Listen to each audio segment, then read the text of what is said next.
So the first question I would like to ask is regarding incentives for chapter executive directors. Rick, this was your question. Would you like to pose it to the group? You're on mute.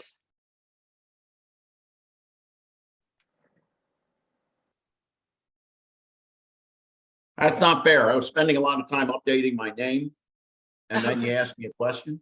Sorry about that. I was you asked a question as far as incentives for your chapter executive director. Do you want to pose that question and kind of set up the question for everyone? Okay, yeah, we are Central Virginia is a medium-sized chapter with designs on becoming a large-scale chapter, and we've got some pretty aggressive membership goals for this year. We think our region is, as I put it to the board, is a target-rich environment.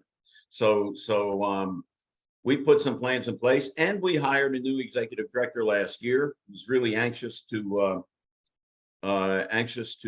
participate in this type of an approach. So my question was, what experiences are there in chapters with incentive-based pay for executive directors? There are a couple of different models that can be used. And ours right now is just a flat salary structure with a merit increase process that's not well defined, as are many cases. What we'd like to do is to structure it more like a business, and like to know what models are out there.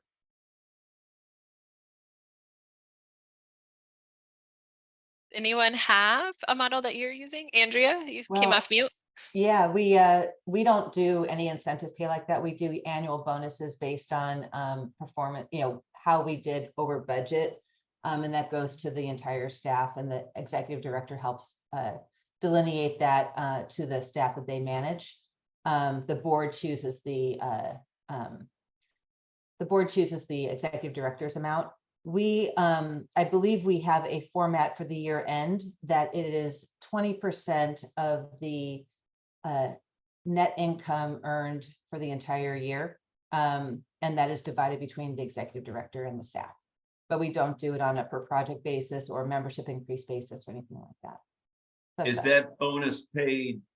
And if you don't mind, there's a question come up. I'll ask for a clarification. Is that bonus paid in a one-time payment, or does it increase annual salary? It's both. It's taxed like salary. So, and we do pay it before Christmas so that it can be utilized for holidays. And we actually do it based on basically December through November, because we can't finalize December for the full year. So we do a trailing 12 months or a year to date through November, depending on how easy it is with your accounting software. But we wanted to get that out before the holidays for the staff. Okay, thank you. Yeah. Does anyone else have anything to add that uses an incentive-based approach? We had a yearly bonus that we gave out at Christmas, which is normally what we do for the performance for the year. But otherwise, we were given a proposal, basically. I mean, based on, if there was an increase for the year, for the service. But that was it. Okay. And Rick, I sent you a couple samples as well, so hopefully those are helpful. Anyone else have anything that you do? Yeah, but Emily, you went into my spam folder, and I can't stop it. Every time it sees Emily, it goes into spam folder. I can't stop it. Really? Hey, by the way, all kidding aside, I did get them, did look at them. Thank you very much. I like that approach. I really do. Am I going into anyone else's spam folder? Is it the problem? Yeah. No, I was joking. It's not. Okay. Carol, I am going into Carolyn's spam folder. Now I know to look there. Carolyn, were you going to add something? I was. I'm from Arizona. We're a statewide chapter. And this past year, we had a very robust contract negotiation with our CED. And we agreed, and our CED is very experienced and very good. And we agreed to give her the salary she wanted with the understanding that she would meet our budgetary goals and there would be no bonus. We did give a Christmas bonus, but not a performance bonus. And that seemed to work. She reports to us regularly on at every board meeting about where we are with the budget and our membership goals. And that's been working. But as I said, she's a very experienced CED with prior CEDs. When we were 2 chapters, our smaller chapter did give incentives based on the number of sponsorships the CED got, but I didn't really like that. I was president of the board back then, and it misfocused the CED. She became like a saleswoman, focused on her sponsorships rather than everything else that we had to do. That's a good point, Carolyn. I've actually heard that from other chapters as well that have adopted that. When I was chapter executive director, the person before me had that system, and a lot of relationships were actually, it was at the expense of relationships because they were trying to sell, you know, all the time. So I think you have to strike that balance. I've heard that. And I'll send you the link to Rick, or I'll drop it in the chat if I can get it in time during the discussion here. But we do a salary survey with the chapter executive directors every 2 years. So the last one was done in 2021, and we do ask that question about, do you receive an annual bonus and what type of bonus? Is it performance based? Is it at the discretion of the board? So you can just kind of get an idea and understanding how many chapters are offering that. I know it won't help the breakdown and what that looks like, but it will at least give you a standing point of how many others are offering that. And along those lines, this summer, we will be doing that survey again for 2023. And at the end of the year, we will release those results. Great, Kelly. Thanks a lot. I think the takeaway for me, Kelly and Emily, the takeaway for me is that, and this is something that I hadn't thought of, is to, if one adopts this type of program, make sure it's based on a balanced portfolio rather than 1 or 2 things.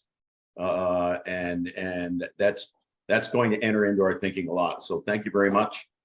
I'm good. Great. Well, thank you for that question. Andrea, I know you also had a question. Did you want to throw that out to the group? Yeah, and I'm actually glad to see Ruth here because I think I talked to you, Ruth, at National last year.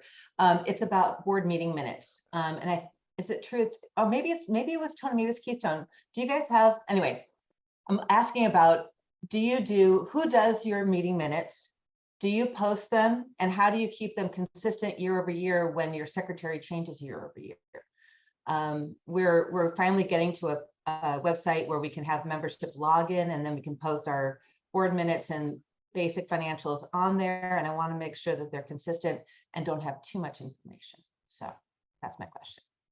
I think it was me, Andrea. I think so. We hired a recording secretary. It's one of the best things that we've done. Her minutes are excellent. She still takes kind of like the paper shorthand. I don't understand what they say, but every month when we see the prior meeting minutes in the board book, they're excellent. They're concise, they're consistent, and we've had her, you know, all my 7 or 8 years on the board. Only when she's on vacation or she can't attend will the actual secretary take the minutes, and they take minutes based off of her template from that prior month. So they're kind of streamlined and good to go. So can I ask, how much do you pay per month, or how is that fee set up? Do you know? That's something that I have to look. In the budget, look in the budget. Yeah, that's something, I don't know what that line item is. But it's Got it. it's not much. Okay, awesome. Yeah, but I'll Thank look. you. Yeah. Anybody else to have your secretary do it or CED do it? Yeah. I have a question for, I'm sorry, Rebecca, I just cut you off. So mine is more a question for clarification than anything else, so I can get it done quickly. When we talk about this, are we talking about with respect to the chapter meetings, or board meetings, or are we talking with respect to an individual HOA board meeting? I'm talking about the chapter board meetings. And Ruth, that was you as well?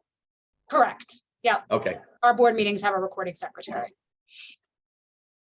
Oh, they do? Okay. Yeah, this Right, is Rebecca. David from the Keystone chapter. We just appoint each year someone to serve as secretary, and that person keeps the minutes. Obviously, everybody has their own style from year to year, but it's worked pretty well. And then we post that also, so it could be available to anybody who may miss a meeting for whatever excuse reason. Is it posted just to the board or is it posted to the general membership? I believe it's just to the board. Okay. Yeah, That's something that but I have to we're- check. But I think it's just. Yeah, we've had members ask for board minutes, decisions by the board and financials, and that seems like something that should be accessible. And since we don't have an office anymore, we thought that would be something we would post on a member only website, but we haven't started it yet. So that's where I'm trying to figure this part out too. Yeah, so just to let you know, one rule of thumb for non-for-profit membership organizations is that, yes, the board minutes are public to the members, but it can be on request, so that you don't have to worry about that posting or the upkeep of that somewhere. So again, as long as on request you're providing those, and that's also why it's recommended for your meetings to show action items versus full discussion of things. Because again, you want to record what those actions are, and that's what the public is seeing, is what the action items were from Yeah. that. So that's kind of the non-for-profit membership organization standard is that way. So follow up to that is we had a quarterly committee chair roundtable, and the committees, we're giving them information every quarter and getting feedback from them, but they also wanted to have information about what the board was discussing and what might affect the committees themselves. And I thought that would be great to distribute just to the committee chairs, but I didn't know if that opened up I'm distributing to certain members, but not all members, and I didn't know how that's regulated. So we're looking to do, it sounds like what you're looking to do, which is to create a member only portal on our website so that they can be accessible to all of our members. We've received feedback from our committee chair similar to the feedback that you've received, that they feel like sometimes there's a divide between the board and the committees, and so they would like to know what the discussion is. We underwent a business partner task force survey. So we surveyed all of our business partners, and that was also one of the comments, that they would like to see minutes posted. So we're undergoing a website revamp so that we can provide that along with other information for our members. Thanks. Question, why would business partners want to know what's going on in the minutes of the chapter board meeting?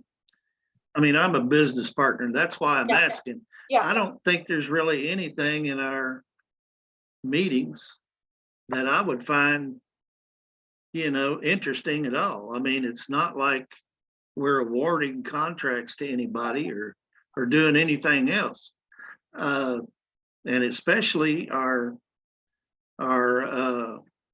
budgetary, our monetary, stuff like that. I guess basically what we're saying is just they want to know what's in the minutes. But like I said, I mean, being a business partner, I don't see where that does me or anybody else any good. Yeah, I think a lot of our business partners that wanted that information are also on committees, are chairing committees, are extraordinarily involved. So I think that's where that comes from. And there's also like a desire to know how our partner program works. And I think they believe that, if they can get that information from minutes, they'll be better equipped to sponsor and contribute to the chapter. Okay. Craig, you have your hand up. Yeah, I was just going to say, in regard to minutes, we do not publish the minutes on even on the member section of the website, but they are available for anybody who's interested with them. Same as board meetings. I mean, board meetings are available to be attended by members if they'd like, but normally Sure. they don't want to. But the second part of that comment I was going to make, or the second part of the discussion I was going to make comment to, which is the committees getting disconnected from the board. And one of the things that we kind of revitalized this year, we've always had a board liaison structure where somebody from the board is assigned to each committee, but we kind of revitalized this year that really it's their responsibility to not only communicate issues from the committees to the board, but also to make them aware of what's kind of going on in general in the chapter. The kinds of things that the board is talking about, especially if it affects their committee. So I think we're getting better at making sure that the committees feel more connected to the chapter by having those board liaisons kind of give them a short summary of, here's what we're talking about, here's what's going on at the trade show coming up, here's what we've talked about with this, just so they kind of feel like, even if it isn't related to their committee, kind of they're part of the overall chapter. So. Yeah, if I could just add to that, one of the things we did to make the connection between the committees and our board stronger is at the end of last year, we actually had each committee chair meet with the board after a board meeting, just to talk about our business plan, how valuable they are to us trying to achieve that plan, and the roles everybody plays, and also to hear them out, tell us who they are, what they do, and provide any ideas they may have, moving forward. And that worked very well.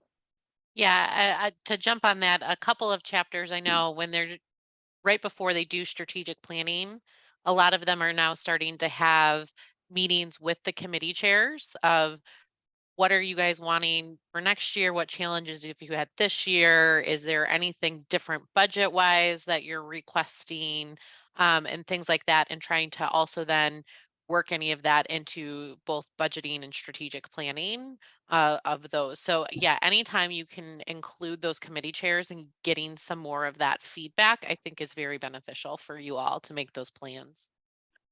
Yeah, and actually, Craig, I appreciate you saying revamping it or revitalizing it, because we do have board liaisons and they're supposed to do that. We also have a two-way conversation where the chair is supposed to send a snapshot of what happened, even though they have meeting minutes, the snapshots are sent back so that the liaisons don't have to actually tell everybody, this is what we did, and we can actually fine tune or be more efficient with our board meetings. But we're finding that those snapshots, I got 4 out of 12 snapshots last month. So we need to refocus on it and get that two-way conversation going. So I think that's definitely something to focus on every so often so that we can continue the conversation. So thank you guys very much. And just to let you know as well, I dropped a link to a company that actually does meeting minutes. Now the caveat to this is there needs to be a virtual component to it. So they come in virtually, but you pre-send them and your board packet, and then they go through, they take the minutes. They usually ask that first time around, can we have a sample of your minutes and make sure we're doing everything? And then they send you the minutes. So specifically, if you're doing it virtually and you have some additional funds to hire a company like this, there are those options out there. Or again, if there's a one-off need because the secretary is not there and others don't feel comfortable or whatever that is, I also just wanted to share that there's this option out there as well for you all. Thank you. I just want to follow up one more time. Ruth, what does your secretary do if they don't take minutes? Bullshit. They are the keeper. The secretary is the keeper of the bylaws.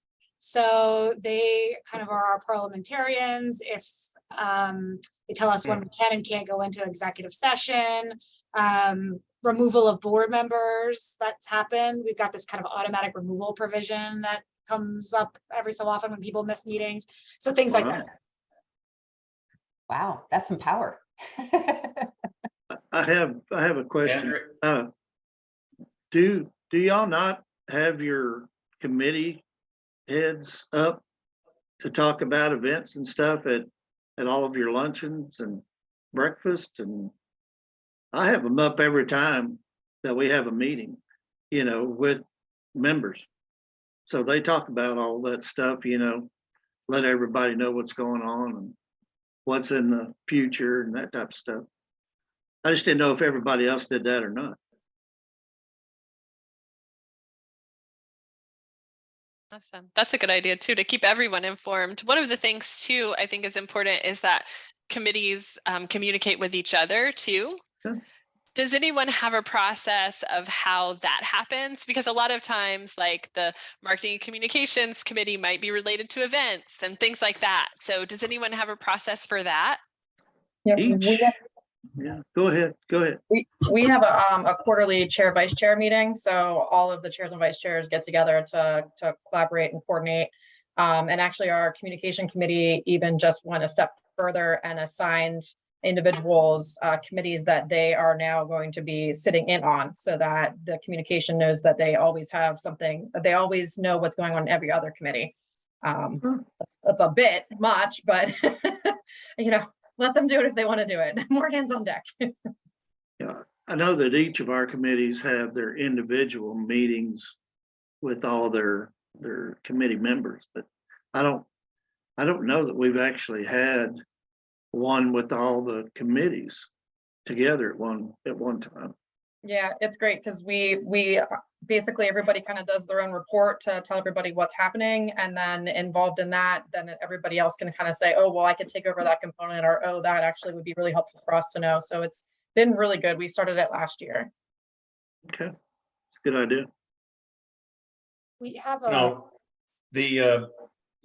I think there might be a trap here with this, and it's something we experience. I got a dual role. I'm a homeowner leader, so I'm on a large association board as well as a chapter board. So I've got a dual personality. With respect to chair, this is the homeowner association side. We, over the last few years, moved more and more into getting committee chairs more involved in the governance process. We did go to a committee chairs now have a monthly meeting. They even selected a chair facilitator. And the difficulty we started having, transparency is good unless, the difficulty we started having is it started looking like a shadow board. And it's been very difficult to manage that. I think we're trying to rein it in a little bit. On the chapter side, though, I think this discussion of quarterly meetings with chairs is a definite, and we're going to be adopting that this year. Awesome. Anyone else have anything that along those lines to contribute to that discussion? All right, so the last question we received, and then we'll open it up to the questions you have, is actually from Rebecca, and it has to do with chapter awards. So Rebecca, do you want to pose your question to the group? Yeah, sure. And sorry, Ruth, I know I could reach out to you, but here's a platform. We recently started working and trying to create new and different types of awards because we really didn't have any before. So we've come up with a few for individuals, but I would really like to kind of mirror what I know that Ruth does with the DC chapter, is have community awards, small, medium, large. And we think it'd be a really great way to get communities involved and also recognize the communities that are, and the managers that are as well. So I didn't know if there was more than just the DC chapter that did that, and kind of feedback for that. And if you want to share your templates, that'd be great too. Rebecca, I'll send you our policies and procedures, and it talks about the different awards and how you win them, and so you can emulate it. Awesome. Yeah. Could you We send have that a to me gala too? now that we didn't have before. So that's where the majority of the awards get given out Do you do for communities or is it just for managers? for both, Community awards? for both. I mean, it's for just about everybody, business partners, communities, management companies, individual managers, all that stuff. But we do it at our gala now. That this is this will be our 4th year, I guess, this year. But we didn't have one before. But that's one of our events now. And I don't think anyone's on from the Houston chapter, but they also have a pretty robust chapter awards program. I actually judged for their Community Association of the Year awards. So they have some good criteria and stuff. So if you want to check with them as well. Yeah, we do the same thing in Nevada. We do it at our gala, and we have about 21 awards Right. that we give out. Homeowners. Somebody on from Houston. This is Stuart Masterson. I'm president of the Houston chapter. Hey, Stuart, sorry about that. You are on. So Rich, we can come back to you too if you want to give some more details. Do you want to share anything, Stuart, about your program? You mean in terms of awards, nominating people for awards? Yeah, awards. Yeah. We nominated our CED for large chapter this year, if that's what you're talking about. I was talking specifically about your chapter awards program. I judged it this past year, where you do your Community Association of the Year, Manager of the Year, Support Staff of the Year. I didn't win the award, huh? Oh no! No, I didn't. I did not apply this year because I knew that I was incoming president, so we didn't put it in. But no, our program is very active. I think one of the things that we adopted this last year was that we didn't want anybody to win it 2 times in a row. So when you win it, you have to sit a year out and then apply again, so that you didn't have one person or one company kind of dominating to where it didn't feel like it was kind of being fairly spread around. That was probably the biggest change we made in the program. We must have adopted that from y'all before we started, because that was one of our rules. Well, we should have called you first, I guess. You should. Your neighbors, right? Right. Andrea? Yeah, so is Gold Star Communities, is that a national thing, or is that something I've seen it on maybe it's Keystone that has it?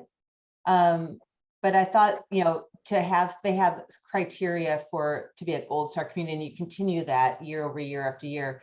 And we're looking at getting our awards are also done at our gala, and we want to bring more homeowners there. And I thought, we don't do community association awards, and I thought that would be a great way to bring in homeowners to that annual meeting and gala.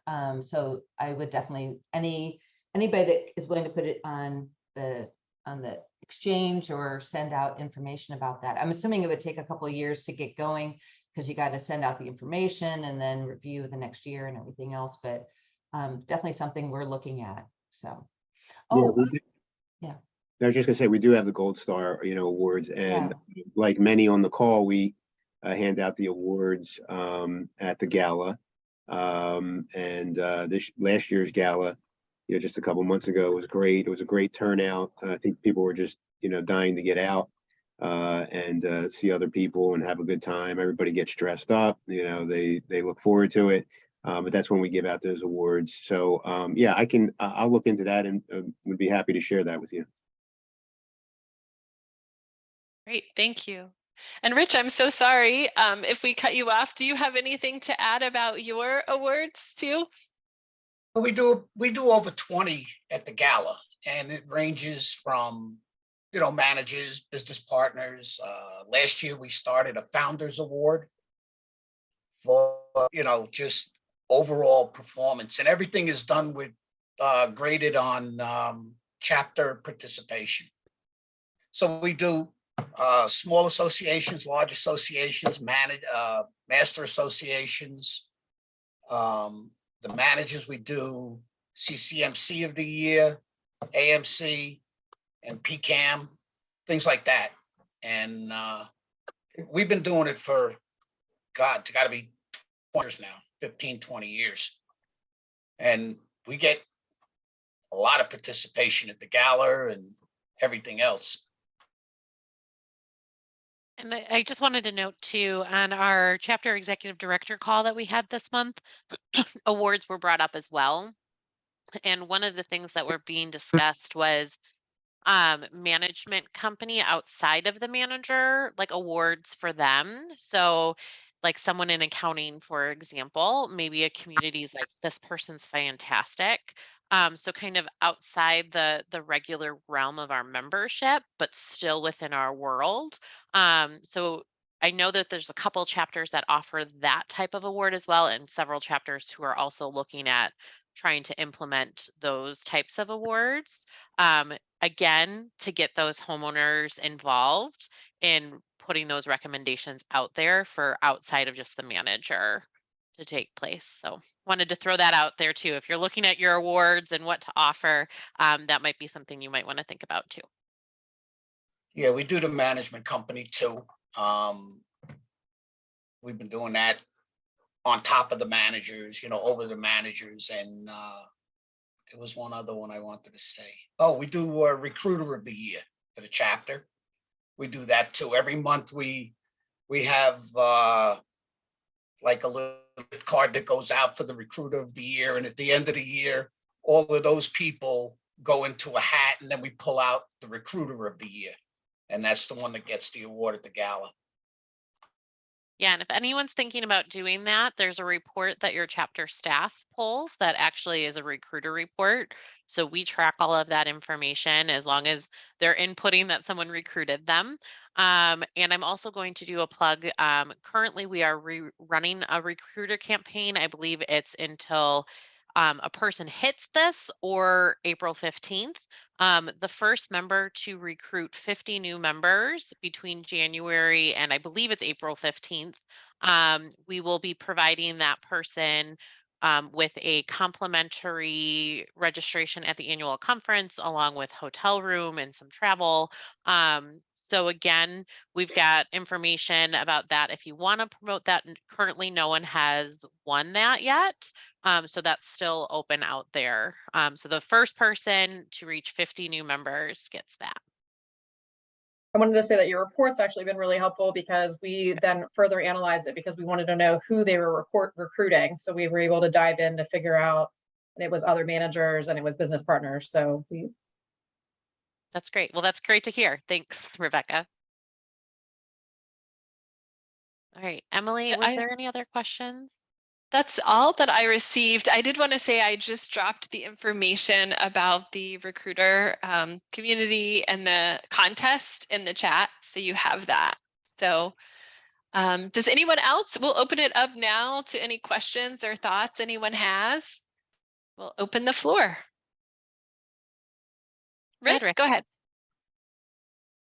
I wasn't going to bring this up unless there was plenty of time, because it's a wonky question, or it can be a wonky question. I sat through, the wrong word. I sat in on a webinar. Kelly, it was the one on technology. I can't remember Yesterday. who gave it, but I think half the country was on that call. Yes. And I think that the breakouts, I think, were a little too unstructured. Technology is such a tough topic to get on the same page, but the discussions were terrific. It led me to ask something. How prevalent is this? I had not until this call assumed that there was a technology question. Now I dealt with it within my own association, but I always had this image that management companies had their own proprietary technology and everybody was happy with it. That call was that call convinced me otherwise. I guess I'm just guess I'm curious. Oh, by the way, technology can be physical technology, can be information technology. I think the call more focused on information technology than physical technology. I'm just curious. How many is this alive and kicking in terms of discussion topic, or I was surprised it came up like that. So I will say, just giving everyone some context really quick. So we hold quarterly community conversation live webinars. So this is the one that took place yesterday. And we try to find a topic that is a trending topic, I guess to say. So usually about a month to 6 weeks prior is when we actually pick the topic, we get the speakers. So we've been seeing this trend and these conversations happening around technology, which is why we ended up picking that for the session yesterday. So again, just wanted to give everyone that background, and also a plug that any of your chapters can participate with a breakout room for that. So if you have any questions or how to participate in our community conversations live, like Rick mentioned, we had over 550 people on that call or on that webinar yesterday. We had someone actually from South Africa on the call. So it's not just national anymore. We are reaching outside of the US too, that with this type of webinar. But anyway, back to Rick's question. Are any of you guys looking at that technology piece for education or topics within your chapters?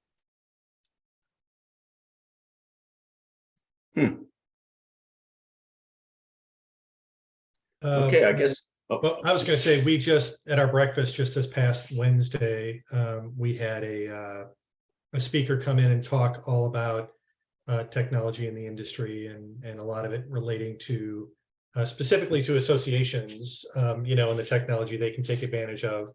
But I can tell you regularly, the technology question, whether it's on the management company side or on the association side, is ongoing and robust. I mean, there's always a new something that they can take advantage of, whether it's electronic voting or you know, any of that stuff. It's always an ongoing conversation in our chapter. Oh, well, I don't want to monopolize this thing, Kelly, but the one takeaway I had from that, and I wanted to hear this, is that I know that, at least I understand, the CAI was looking at technology, association technology, a couple of years ago. They might have been within the foundation. I don't know, but it's impossible to come up with a single system that works for everybody. And I think that those efforts always burn out over time. What I have felt, and more, and just this solidified it, was what's really would be really helpful, I think, for associations, particularly large ones, is a model on how to look at what technologies are needed, and how to take a look at the business needs and the membership needs, and what type of technology framework, at least to get communities started. Because the toughest thing with technology is knowing where to start. And that's what I got from that call 2 days ago, was I think what's out there is a need to help associations know how to get started on this discussion. Oh, well. Definitely a great takeaway. Thank you, Rick. Anyone else have any questions that you'd like to throw out or comments? And Rick did mention, while you guys are thinking, Foundation did do some research around technology use, data security. So I went ahead and dropped that page. We do have an actual publication around cybersecurity. So again, that's downloadable, that you can use. And then we've also got a printable version within our media platform. So if anyone needs a copy of that, again, talk to your chapter staff and they can get that for you in that way as well.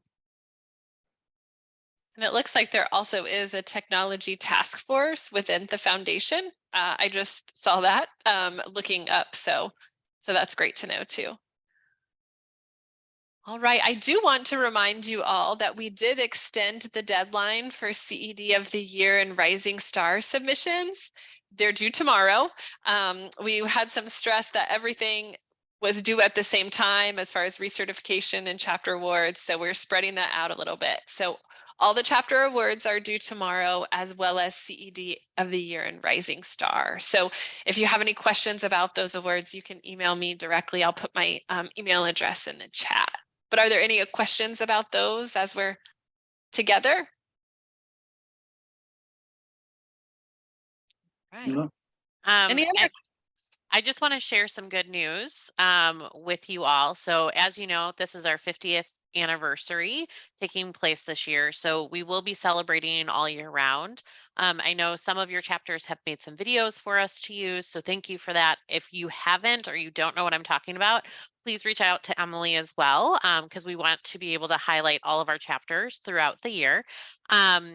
But one thing I do also want to just congratulate all of you on as chapter leaders is that throughout this pandemic, as a membership organization, we have fared very well during this. Our members have seen value, the benefits that we've been able to provide.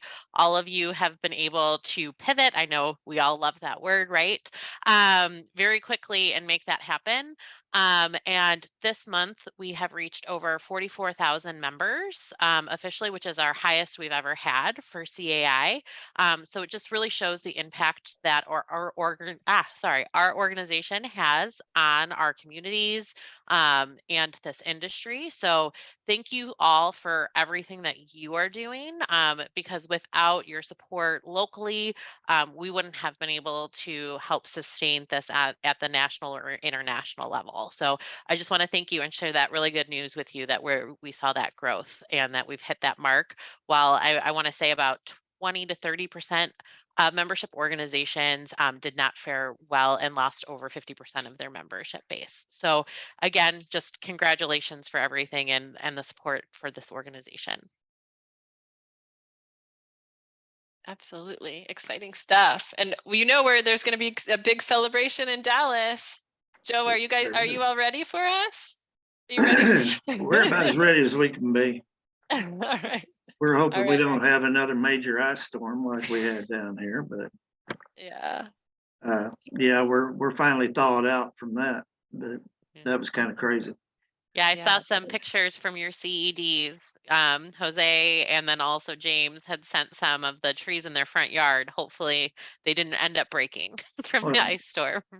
We'll see what everything looks like. We're just hoping that everything doesn't die off again like a couple of years ago when we had that major ice storm Yeah. and power outage.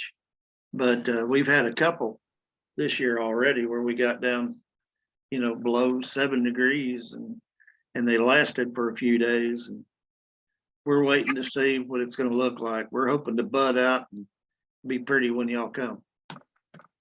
I hope Yeah, so but too. you guys in Texas, that weather is absolutely bizarre. I've got a son and two grandsons in Austin and another son in Fort Worth and another grandson. And they were telling me stories. And the two grandsons in Austin were into their community pool 2 days after the ice storm. Exactly. So, it's crazy. It is. It'll be 7 degrees one day and it'll be 80 the next. It's just, you never know what's going to happen here. That's funny. I think it's crazy everywhere right now. But are there any last questions that anyone has before we part? Don't be scared. Okay. Well, So just What oh, about go ahead. what about the change in the audit? So Chapter audits? yes, what was the question about it? You just wanted an update, or I just you have a figured specific clarify question? it a little, that the parameters changed a little. The parameters did change at the Board of Trustees meeting that took place in January, right before the law seminar. The board did approve a change to the audit requirement. So it is now required for any chapter with income. And this is not, I always get the difference. This is all of your income that you have coming in. So from sponsorships, registrations, everything like that. It's not the net that you have at the end. If it's over $500,000, you need to have an audit done for your 2022 financials. If you already are doing an audit and you are on that audit schedule, please talk to us and we can work with you on that. That's going to be every 3 years this is taking place. If you are below that $500,000, you will need to have a review done. So we are working on a chapter knowledge series to go more into details about like what to do, how to prepare for an audit, things like that. So that's coming up within this next month or so for that one. If you do have specific questions about the audit, please reach out to Crystal or someone from the chapter relations team and we can talk through it. But Crystal's been the main contact for this purpose. Also coming up, just to let you know, we haven't promoted these yet. We just finalized them. So you will be getting notified soon. Coming up on the 23rd of February, we will be doing a chapter knowledge series on consent agendas for your board meeting. So if you're interested in that, we welcome you, we welcome your staff or any of your board members to attend that virtual session. We will also be in March having one with our DEI task force and talking more through how to implement DEI within your chapters, what that means. Again, you are welcome to attend. If you guys have a DEI committee, you're welcome to invite them.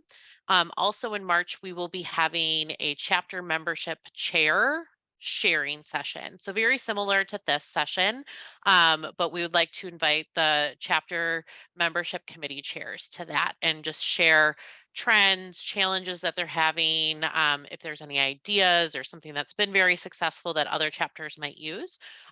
So when you get that information, if you can please share that with your membership committee chairs. Again, we don't have those lists or those contacts, so we're really relying heavily on the chapters to get that to them so that they can come and have their own sharing session as well. Kelly, has that been Yes. communicated to CEDs already? Where I believe we're planning to do that this week in Okay. the weekly email for that one. But Fine. yes, it will be communicated to them that the DEI and the membership committees are both in March. So we usually start doing it towards the end of the previous month, which would be right about now.